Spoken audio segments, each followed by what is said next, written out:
finishing up the Midah HaShlishis Veover Al Pesha. And we explained that Veover Al Pesha does not mean only that he passes over our Pesha, meaning he overlooks our Pesha. In fact, it might be even apocarsis to say such a thing, that he overlooks our Pesha. It's not Mavater necessarily. The second Lashon in the Gemara. So, Ramak explains that over Al Pesha, if you look at it deeply, doesn't mean he passes over it visually, but he passes over it with a scrub brush and gets involved in the Avera that we do, which is a violation of HaKadosh Baruch Hu by our behavior. And it's a stain or a mark that we make, a violation that we do to our own neshamas by not listening to not reading the instructions correctly and not listening to them. But it would be normal for HaKadosh Baruch Hu, or for any of us, to say, look, you've created a problem, you fixed the problem. It's not something that I have to deal with.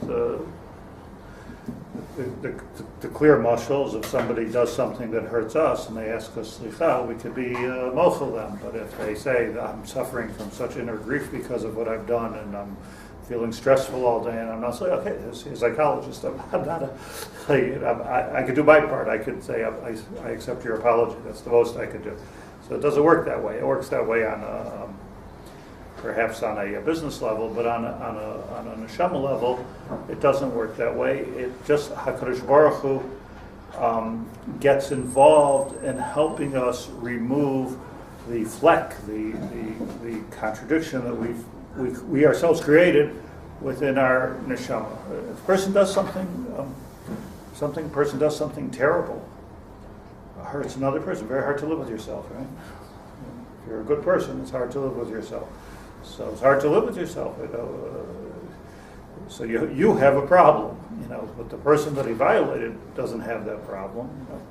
Good for you that it's hard to live with yourself. That's the way it should be. You're getting your own ownish. Rav Yaacov mentioned a couple of times, says that hachet atzmai hu ha'onish. Hachet atzmai hu ha'onish. Rav Yaacov says, you don't have to go beyond what I've done to myself to create an ownish. You don't need an outside ownish to come in. So the operating proof text here is that the Torah says, Ki imcha haslicha leman tivarei. Ki imcha haslicha, we say to Hashem, forgive us, but not just forgive us, Ki imcha haslicha. So imcha, the diuk is, it's not Ki itcha haslicha. It's up to you to forgive us. Ki imcha, together with you. That's what imcha means. Imcha noichi b'tzara. Right? The Ki imcha makor chaim. So the big word here is imcha, that HaKadosh Baruch Hu is involved with this. So we need to understand, and we started to understand yesterday, what does it mean that he's involved? Why can't he do this through a malach like he does everything else through a malach? Because everything is all malachim anyways. Refuah, Misa, everything is malach. And why can't this be through a malach also? Why does the Kodesh Baruch Hu himself have to get involved with it? And it's mashma that it's not just a chesed, but it's a responsibility of a Kodesh Baruch Hu, if you will. If I can speak such a language, it's a responsibility of a Kodesh Baruch Hu to work with us on those places in which we violated our own neshama, providing that we want to change. You got to want to change. So meaning you have to do tshuva. So with tshuva, Kodesh Baruch Hu works with us. When Adam said that Hashem, you gave her to me, that's kind of the same thing. After it's your fault. It's your fault. Yeah. So right, you have to work with me. Well said. In other words, we're looking at that pasuk and we say we're blaming Hashem for it. Right. Not a crazy human thing to do. Right. But the Torah records it as a davar nitzchi. It is something that. So I pointed out yesterday. I just want to elaborate on this for a second. I pointed out yesterday that the very fact there's a couple of things here. The very fact that a person is in conflict, is struggling with something wrong that they did, is something very, very positive about the person. That's the first thing. If you're a hardened criminal, you don't struggle with it. Bang, you shoot the guy, another one. You forget how many people you killed yesterday. You're just a serial killer, a hardened criminal. So the very fact that a person is struggling, first of all, tells you something good about that person. But in our case, in our case of struggling with something that we've done that we know we shouldn't do, in a Bein Olam L'Makom, there's something good about us that we're struggling. But if I'm allowed to say this, we've also putting some of the obligation and even responsibility on HaKadosh Baruch Hu. As you say, Ha'isha asher nasat li, she made me do it. You know, we shift at least part of the blame onto HaKadosh Baruch Hu. So the Mekubalim tell us that imcha, ayin mem chaf, is who's good at this? What's the gematria of imcha? 278. Save time. Right? 278. Mekubalim tell Sefer Yitzirah. It's the same. Ki imcha. Ki imcha. It's also round numbers. It's also round. Ki imcha haslicha. Ki imcha. I got a chazir. You say very Yitzirah. I guess I got it. Ki imcha haslicha. Nachon. You're our accountant here. Ki imcha haslicha. Ends with the name. Ki imcha. Somebody work it out for me quickly. Ki imcha haslicha is 278. Why do I remember the 278? Because that's the no. Yeah. Rounded numbers with the chet and the head. 278. No, it ends. Yeah. 278. 278. Gil says yes. Nimnu v'gamru. Ki imcha haslicha sold 278. Which is the same gematria as Or Haganus. It's easier. You can't make this stuff up. I mean, this is Sefer Yitzirah. Sefer Yitzirah says, which is the same gematria as Ibur, meaning the days of the pregnancy, which is almost the same gematria as Hirayon, which means pregnancy. So the Gemara says indeed that a pregnancy can be 271 days, 272, 73, 274, machlekes, but it's between two. The Gemara says different choices of pregnancy depending on certain factors. A pregnancy could be between 271 days Hirayon to 278 days Ibur, Malay, like Malay Zman HaIbur, and Gemara says that one of the Amoraim would only live with his wife on Wednesday, so she shouldn't come to Chilul Shabbos by the birth. What's changed? Nothing changed, no. What? Nothing changed. Nothing. What's changed? What do you mean it hasn't changed? No, women were so regular back then. It was like hard to copy. Right. It's all the same thing. So what? I'm not just playing here with numbers. It's not my thing to do. But ki imcha haslicha. The point is that sometimes you look at a person and they really get annoying. It's like really get on your nerves. Does everyone suffer from this or just me? Starting. Well, I'm starting to get on your nerves. Really, the older you get, the more, so like, we get on your nerves, the tolerance level goes very, very Dacus.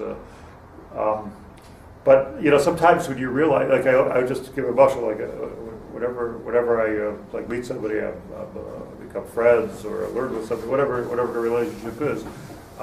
Like I always love to meet their father, but it's like, can I introduce you to my father? I'd love to meet your father, because if I understand the father, if I see the father, then I understand a lot more about the son. So like, I mean, I just a couple of months ago, there's somebody like here in the community that walks down the street in a very funny way. I said, why do they walk around like that? Like, I just think, why do they walk around like that? I couldn't figure out like why he walks around that. It just seemed to be like some kind of, got on my nerves. But then his father came to visit. I saw he walks the same way. Okay, Beseder. Because the Yerusha probably goes back to the Baal Shem Tov. You know, like, why do you walk? I mean, okay, that's like, you can't blame the guy for walking the same way his father, probably his grandfather walked that way. So stop getting on my nerves. You know, sometimes, what I'm saying is that sometimes you realize that it's not the person's fault.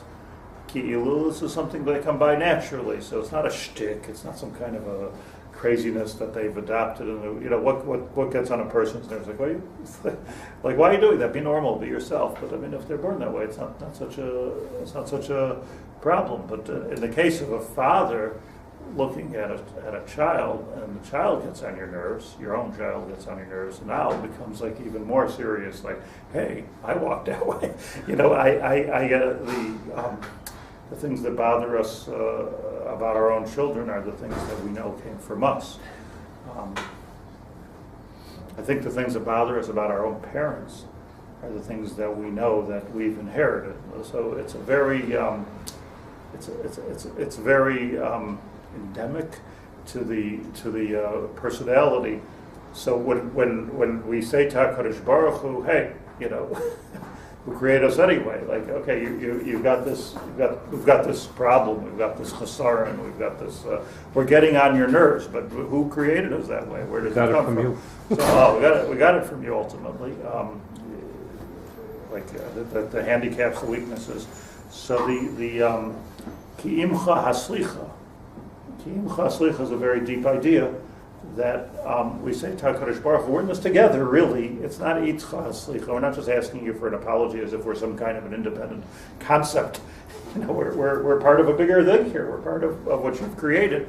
Maybe you didn't create it with me, maybe you created it with my great-grandfather, but it's something that you've put into this world. So we require not just a little bit of understanding, but we require you to be accepting and to work with us on us. And not only that, it's almost a little bit hard. Again, it's hard to say these words with HaKadosh Baruch Hu. It's a little bit your fault.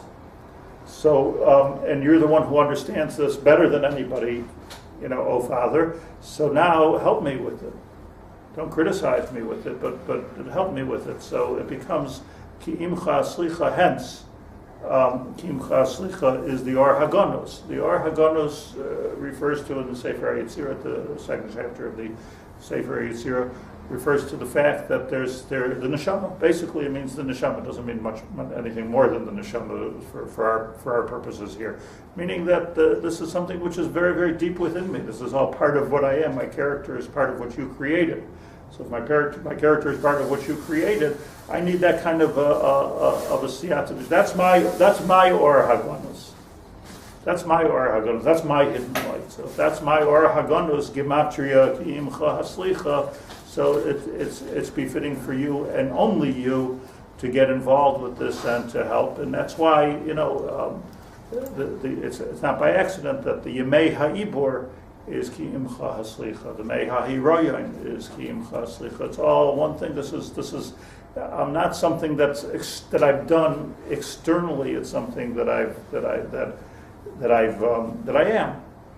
Not to say that I shouldn't work on it and improve it, but we're talking about you know, sort of sharing the blame. Let me just say something here that I might have mentioned before. The pasuk says that Kimayim panim al panim. So the pasuk pshat, what Shlomo Melech said, is that Kimayim panim al panim. That a person's face, if I'm looking at you and you're looking at me, it's like we're looking into the water. Water was as close as they got in the olden days to a mirror. So, what's the Pashat Pshat? Pashat Pshat is beautiful. Like, the Pashat Pshat is beautiful. Generally speaking, if you smile into the water, you get a smile back. If you frown and growl into the water, you get a growl back. And it's Baduk Medusa that if you want to break a cycle of violence, so if you create a certain panim, you get that panim back. You could experiment with this at the Bitoch Lumi or something. Kemayim panim upon positive shot, very nice. Like the other person is a reflection of the energy that you're putting out. It's nice.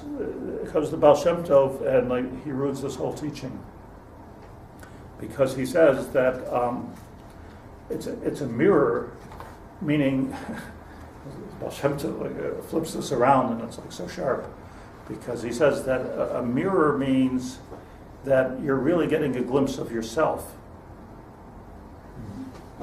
Now, it might be true that if you smile into the mirror, you're going to smile back. But there's something more true than that about a mirror, and that is that what you're seeing there is really yourself. So here, you're looking at another person, and you're saying, why are you so annoying?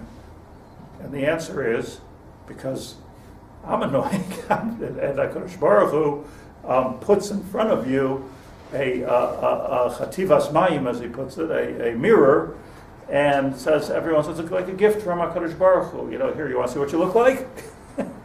Because we don't realize what we look like. Sometimes I get into a lot of chuppahs and brisim and this and that, so people are always sending me pictures, and I go, hey, there's a reality check there, the things, you always wonder, why aren't people smiling?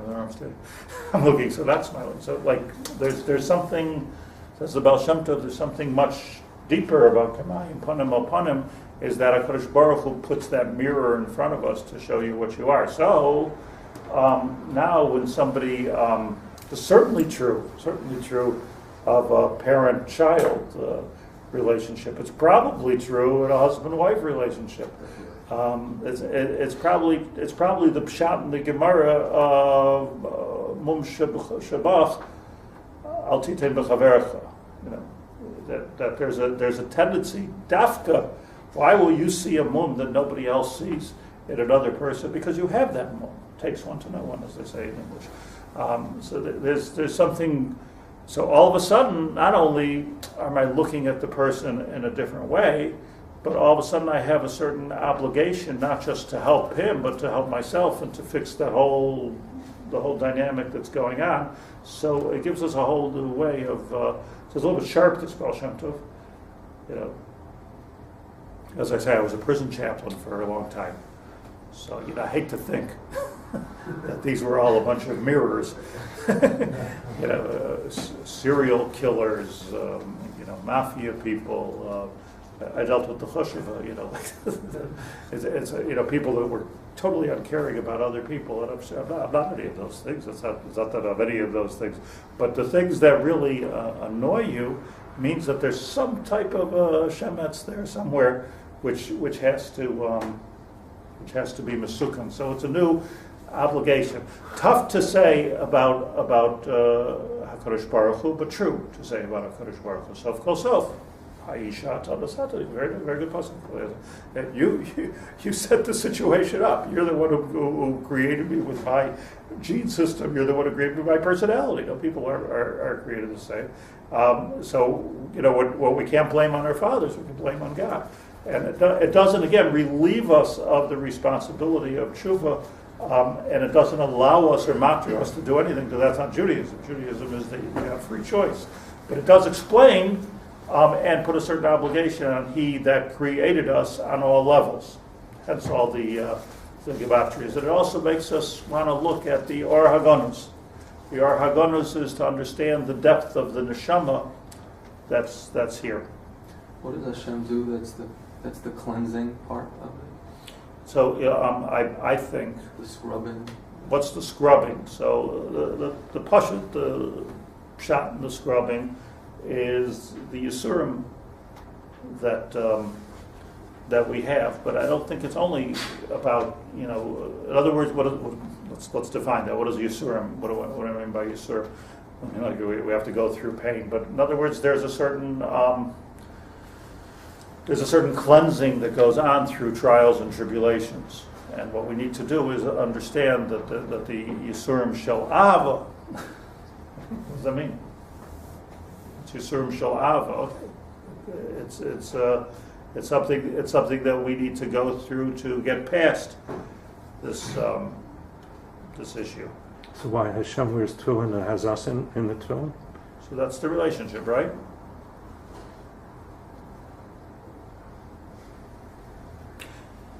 Look, I don't have to. This is not my profession, really. It's not, I don't have to say this, but it's clear that Al Pi Rov, most shalom bias problems are all about blaming the other person. Now, it doesn't mean your wife's not annoying, but it also doesn't mean that you're not annoying. So it's so clear to me, just from my own life and just talking to hundreds and hundreds of other people. It's so clear to me that the minute a person realizes that there's a mirror here, and the things that are sort of getting on my nerves are very much not just you but me. Otherwise, it wouldn't even get on my nerves. It wouldn't get on my nerves. Let's say, let me be blunt.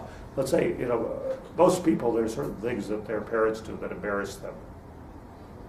So this is a very interesting thing. How come everybody else loves your parents? I'm looking like, these are nice people, geschmack, yeah. Why does he do that all the time? It's just that Baruch Hashem, I had a very close relationship with my father, a funny kind of relationship, but a close relationship.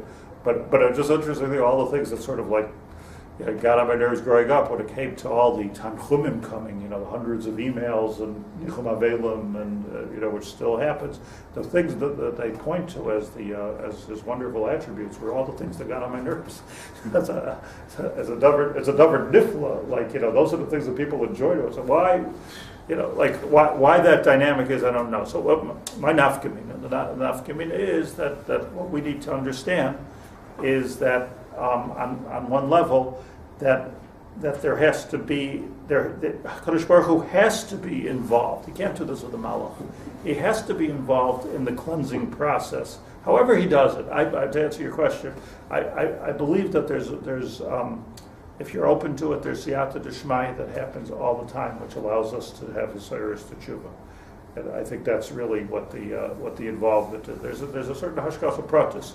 Part of the hashgacha pratis in the cleansing process is by encountering somebody who has the same thing that you have, and you can say, "Oh, that's ugly," and make that kind of a change. And this is how we can grow.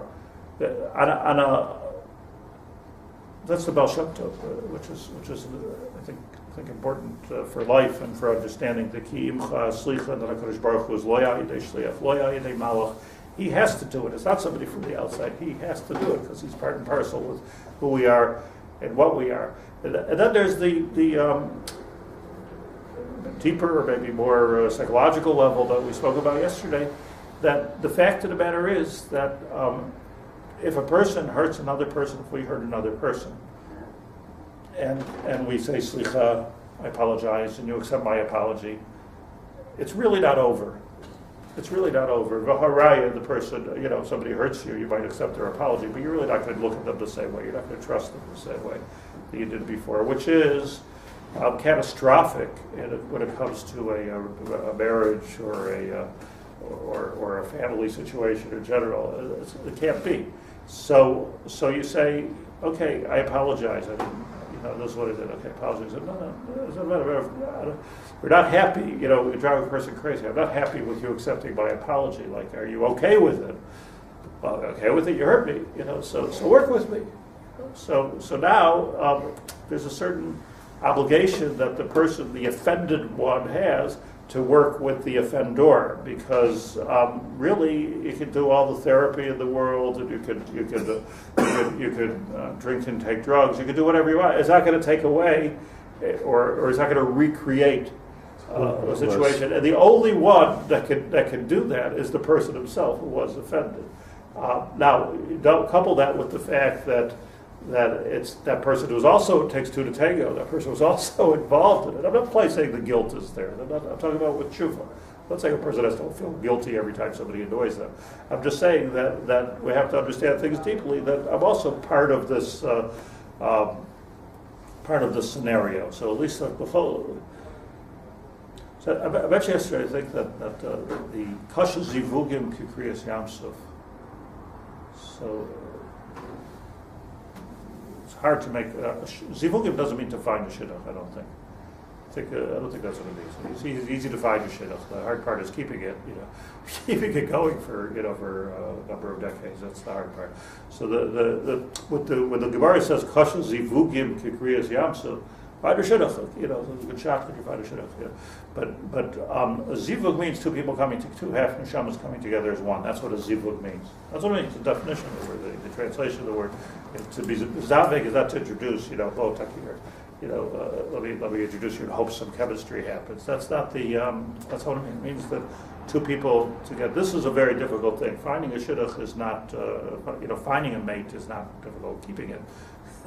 That's the hard part. It's after the chuppah that the fun begins. So that's Kriyas Yamsuf. Why the mashal of Kriyas Yamsuf as opposed to the Pasha Zivugim, like mun falling on our heads, or any other of the numerous miracles that we sing about in Dayenu? I mean, why Dafka Kriyas Yamsuf?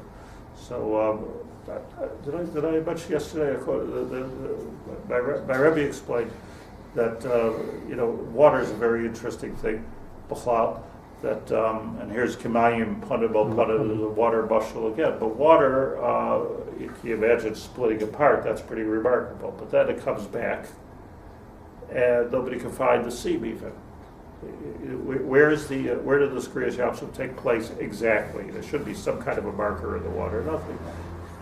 Everything is smooth. Everything is the kasha zivugim kikriyas yamsuf is not for two people to be able to live together. It's to be able to seamlessly to create this kind of a symbiotic relationship where it becomes seamless. And even though there's all kinds of problems, nobody's buttered from this, except for very superficial people. But even though there's all kinds of problems, but the fact of the matter is, when it comes back together, v'chazer hamayim le'esamnai.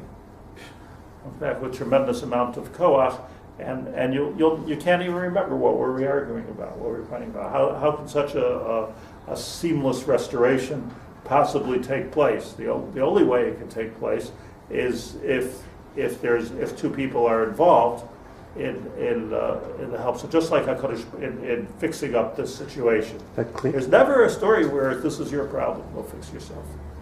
It kills the enemy. What do you mean? It kills the enemy when the water comes back. That's right, that kills the enemy. It's all buried under there. Okay.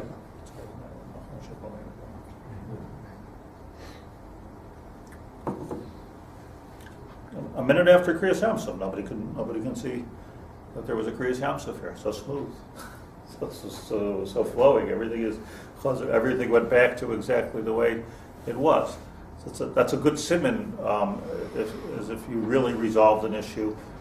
Or have you just covered over the issue, and you never, and it's just going to reappear and reappear and reappear. So and the only way to do that is for both people to be involved. So that's what's the point? The point is that let's remember the Oragonas of the 278, the 278. But the Nakuda is that Hakadosh Baruch Hu Loya Yedei Shliach, Loya Yedei Malach gets involved in our Haganos. I just want to say a word. Yesterday we were talking a little bit about the fact that I think you said he talks about it here on the bottom even. No? Did you say about the Tshuva Ba'akum? Tshuva Ba'akum. Maybe somebody told me, but it's a very interesting subject to me. I was telling a couple of people a story after this year. Yeah, Rabbi I was telling a story that I wrote a sefer when I was 17, 18 years old. I wrote a sefer called Chidushay Rabbi Yosef Engel Al HaTorah. Rabbi Yosef Engel wrote many svar, wrote 101 svar. We have of them 10, 11 svar. The 10, 11 svar are brilliant. And Rabbi Yosef Engel is a great polisher. Gon Rabbi Yosef Engel is the Rav of Krakow. Rav. But his Sfarim are so disorganized. It's like when you're such a goad like that, he just writes, and it's very difficult. So I've always had this derech, which I don't know if it's a good idea or not a good idea, which is what I do. I've always had this derech that I always take a mechaber, an author, and I go through it from top to bottom, because I just don't feel like you can just take a piece from the Basilis Yashar or a piece. You got to understand the whole. So if you're going to learn Basilis Yashar, you should learn everything in the Ramchal, I think, and understand it that way. See what this contribution is, and it's an amazing thing, by the way, when you do such a thing, which is just keep on going, sefer by sefer. First of all, you can become a baki in a lot of Torah if you remember anything that you learned, which is a different story. But besides that, you always develop a rebbe. You always have a rebbe. It's not just like like if you learn from somebody, I got a paragraph from him, or an oisachas, or a halacha. No, you have a rebbe movement, because now the Ramchal is a rebbe. So anyway, I had such a. You're going to go through Rav Tzadok, go through Rav Yisrael, go through Ramchal. It's an interesting way of learning, different than I think anybody else learns.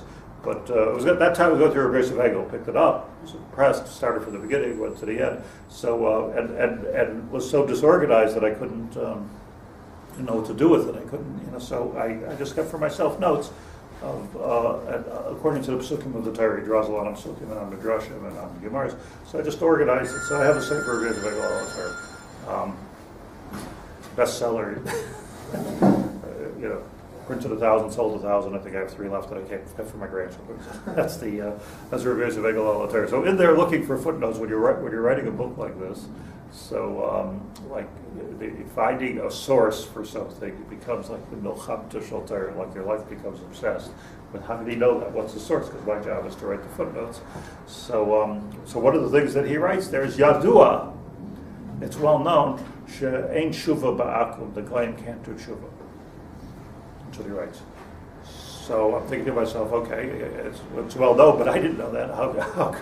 Why can't a goy do tshuva? The whole Ninveh, the whole story of Yonah, the story about goyim doing tshuva. How can you possibly say that a goy can't do tshuva? And I'm looking for a makar someplace. They didn't have them, you couldn't Google it. But I'm looking at all the collections of encyclopedias and wherever. I couldn't find anything. So I asked a lot of Talmidei Chachamim. I remember asking Rav Scheinberg, who I think knew everything, Kehillat Torah Kula, and I said to him, I showed him, it's Kenish Zayin. So he told me, it's Kenish Zayin. So I said, but it says, Ein Shuva Ba'akum. So anyways, I was left without a source on my notebook. I had this question mark, like, where is he a dua? So at that time, I was telling a couple of people a story yesterday, at that time, I was a bacher. So Rabbi Yosef was the chief rabbi of Israel at that time. And Chief Rabbi of Israel, on one of the nights of Hanukkah, each chief rabbi lights the candles at the Koso, the Hanukkah candles. So I was at the Koso, and I see Rabbi Yosef. I didn't know that was that, but that's what it was. He was coming, and I see a big crowd gathering, and people standing like in a big line all the way out to the car, and to be Mekabel Panim, the chief rabbi of Israel, who was Taka Goyin HaGoyinim, and everybody's shaking his hand and kissing his hand, and I see that every once in a while somebody's asking him something, so I thought that was okay too. So I also stood in line, and when he came to me, I said, Eifo Katuv, Ein Tshuva Ba'akum. So here's the man who knows everything. So he told me, Rav Yosef Engel. Rav Yosef Engel, and he quoted through the page. So at this moment, I was sure that there was no source. It's impossible for there to be a source. Dafka, a couple of days ago, I have a sefer here, Rutz Katzvi, written by Rabbi Tzvika Reisman, who's, what did you call him? Tomer Devorah b'Makav Echad. He's a businessman in Los Angeles, who's a big Talmid Chacham, the Veover Al Pesha is named after him. He's a big philanthropist, a big Talmid Chacham, and he puts out every couple of months another sefer of his Divrei Torah. So he has a chapter of Ein Shuva Ba'akum, but he brings all kinds of sources, actually. It's interesting, but but what's probably the evidence is that there's some kind of a tshuva by goyim, but it's not the same kind of tshuva that we can do. What does it mean? That the tshuva, there's tshuva mi'ava, there's tshuva mi'yira. That's the two big classifications. But there's also, there's a lot of If I hurt somebody, I could say, I'm sorry, I could apologize, you could accept my apology. It's tshuva. I could apologize for why, because I'm scared, or because I'm just sick of fighting with you, or there's all kinds of reasons to apologize. That could be tshuva. But it's what does the conclusion that I came to is that what there isn't is a complete restoration of the relationship between HaKadosh Baruch Hu and that person. Why not? Why not? Like, why can't there be? The answer is because not only that, they don't have the Aragonos to begin with. So even if you scrub, you're not going to necessarily find anything. This is not an anti-Goy thing. I like Goy, but to some extent, to the extent that they don't kill us, I like. But I don't have any problem with Goy. I'm just saying that it's a different. It's clearly. What we need to believe is that that there's a different kind of a neshama here. It has nothing to do with how brilliant we are. It has nothing to do with how good looking we are, how talented we are. It's simply a different kind of neshama. And that different kind of neshama is the 278, the Aragonos, the Ibor, the Hiroyan, the Chelek Elikai, which is the Vayipach Ba'apam Nishmas Chaim. All the going, by the way, could have had this, but in Mount Torah they were given the choice to exercise their Salam Aleichem, but they chose against it. We don't want that. We don't want that. The Ishbitz, the Tzaddik that we discussed about the Goyim after the Mabul were Ludurim and Nairo. What does that mean? I said it to somebody else, and he said the Ishbitz writes in the Beis Yaakov writes that they don't have the concept of hero. What they had was a concept of self-preservation. Survive. Maybe to survive after the Mabul. Mm-hmm. And that's possibly why they don't have the necessary characteristics for a tshuva as a Jew understands it. Same thing. So the Gemara says that the Hagonos HaKadosh Baruch Hu is goynes with tzadikim la'asalav. So the key word here is gonos. It's a very, very hidden thing. So what HaKadosh Baruch Hu, it's a different, we have this neshama. HaKadosh Baruch Hu recognizes the neshama within us, and is willing to scrub to get to it and take responsibility for some of the wayward ways that we have gone. And that's the so ein tshuva ba'akum means that complete kriyas yamsuf and vayoshav hamayim le'isonai. This will never be by a guy. By the way, a person's magayer. So now you go back to your Har Sinai situation and say, look, had I been there, I would have said yes. Like the Mishnah Melech says, like Kodesh Baruch Hu went out to all the nations of the world and said, you want the Torah, you want the Torah. So they said, no. It's like, I'll say no. There was one or two individuals that said yes. They were just outvoted and outshouted. Well, maybe they said yes. So those are the Gerim. Those are the Gerim that are going to be for all the generations. That they say a big, loud, a resounding yes. Sometimes a bigger yes than we have. So what happens at that point? That they get this Ar Hagonus, they got it already then, maybe, but this Ar Hagonus is there just like it's there with us. There's a zero difference in this regard in terms of the Shabbat between a Ger Tzedek, and that's why it's so important that the Kabbalist Torah, the Kabbalist Hageris is sincere and for the right reasons, and not for money and not to get married. That's why this is so sincere. So it has to be so sincere because otherwise it's not the full thing. So that Or Hagonus is something that HaKadosh Baruch Hu recognizes within us. Now the same Nakuda is the Nakuda that we can recognize if we're working for Hashem in the Tzalom Elohim capacity.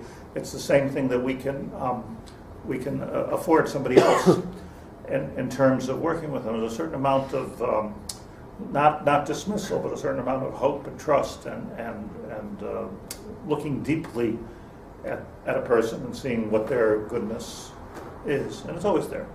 There's always some goodness there, and even the bad things are only bad because they're so good. When you think about it, it'd be a whole different way of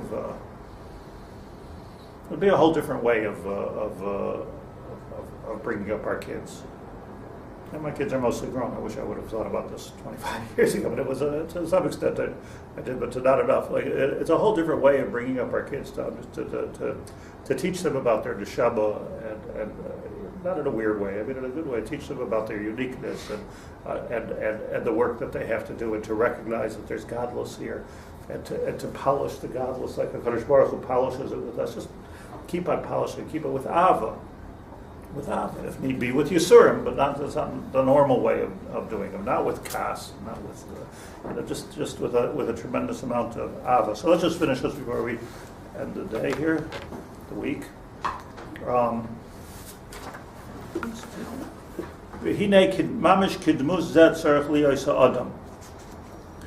It's exactly this way that a person has to be. A person should never say, This is the problem. Why should I be Basakid what you did wrong? You destroyed it. What do you want from me?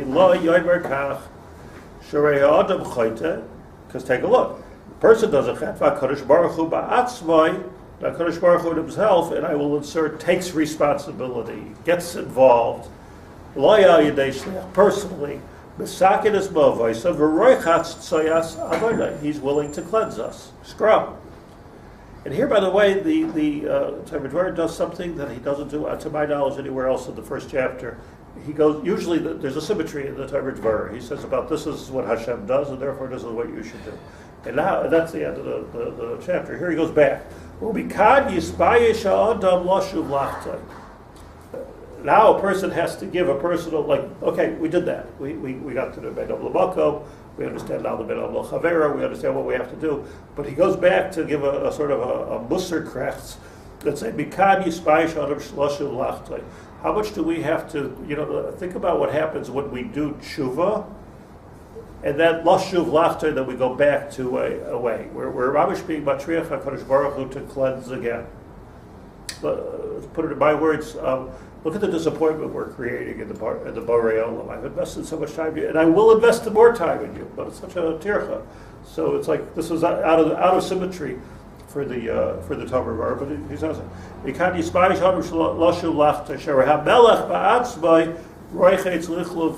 Again, the Melech has to come and clean things up. So, like here, let's just go back to finish it off. This is what you have. Like, people don't. You could have an offense take place, a relationship breach take place. You can fix it, and you put a lot of time, an hour, a week, a year to fixing it, and then a couple years later, there it is again. So, okay, must speak, no? No, that's what he's saying at the end. Kodesh Baruch Hu goes this over and over and over again. It's like if we look at our own behavior. So what is it? We got perfect. That's it. We don't mess up anymore. That's what life is. You go back and forth and back and forth. So this is what the relationships have to be. There is no one fix as we would like to think that there was. It's not like a Yispayish Adam. Like, again, I did this, but again, we have to come and fix it. That's what HaKadosh Baruch Hu does, and the more we do, more Hashem does. That's the thing to remember. Today's Thursday, so continue. Sleep this to Shabbos, and then Sunday, Hashem, we're awake. Continue.